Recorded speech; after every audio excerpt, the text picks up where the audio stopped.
Hello बच्चों, welcome to my channel. सो आज हम सीखेंगे स्मॉल लेटर में ABCD। तो बच्चों स्टार्ट करते हैं।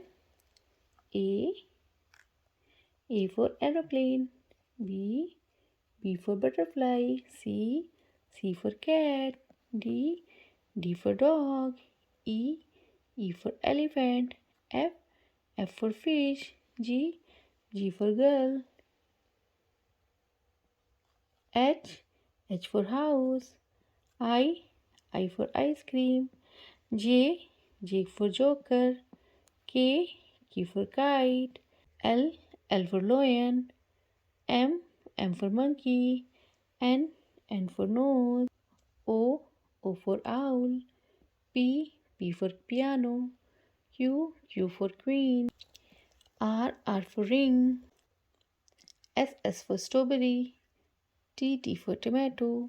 U for umbrella. V for village. W for water. X for xylophone. Y for yak. Z for zebra. And last में हमने बनाई छोटी सी स्माइली फॉर हैप्पी किड्स। सो बच्चों अब हम 1 to 10 काउंटिंग लिखेंगे।